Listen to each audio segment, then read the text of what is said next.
Ladies and gentlemen, be not deceived to think our true leaders will be squeaky clean, looking the part, the tallest men, handsome, the most eloquent orators, or look as though they are worldly prosperous.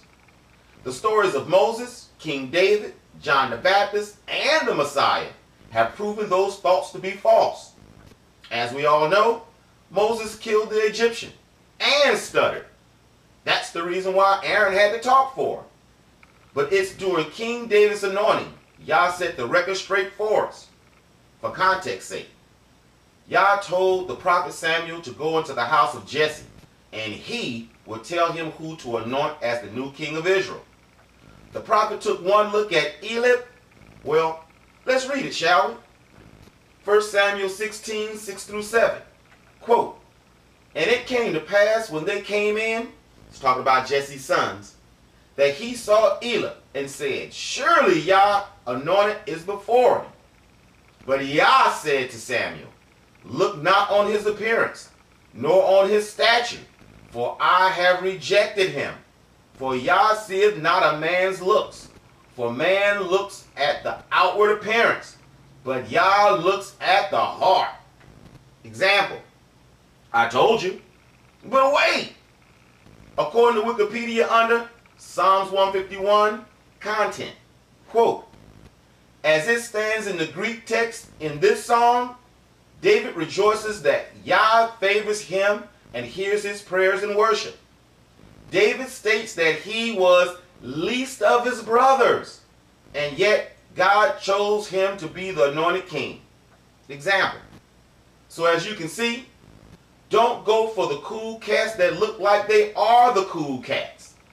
Yah elect may have one eye and it's cross-eyed, bad breath, and chronic toe jam.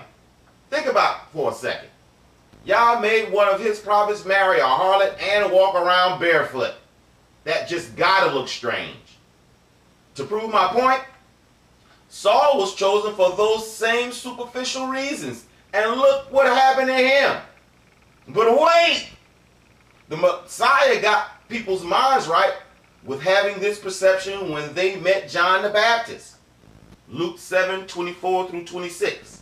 Quote, "And when the messengers of John were departed, he began to speak unto the people concerning John. What went ye out into the wilderness to see? A reed shaken in the wind?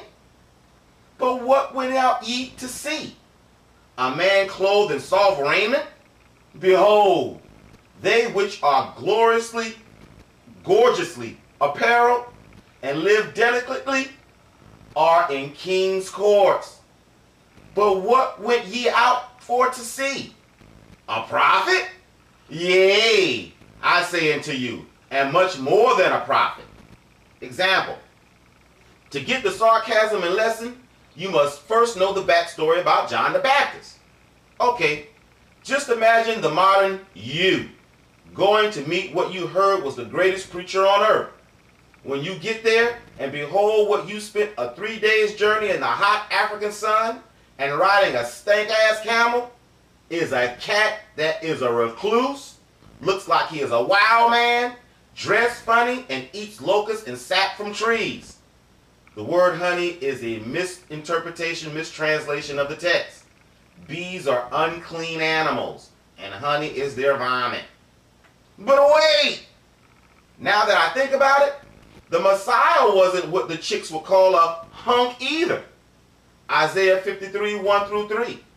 Quote, "Who has believed our report? And to whom is the arm of Yah revealed? For he shall grow up before him as a tender plant, as a root out of a dry ground. He has no form nor comeliness. And when we shall see him, there is no beauty that we shall desire him. He is despised and rejected of men, a man of sorrow and acquainted with grief. And we hid as if it were our faces from him. He was despised, and we esteemed him not." Example. Comeliness means pleasing in appearance, attractive. So he wasn't tall, dark, handsome, with a douche beard, long flowing looking hair, and looking like a girl after all, huh? Oh yeah, let me not forget about those piercing blue eyes. Okay, I know Old Covenant Israel believed this verse was talking about Israel. But let me ask you this question. When was the last time Israel, Yah's bride, was ever called a man or he? Gentlemen, what are you exactly saying?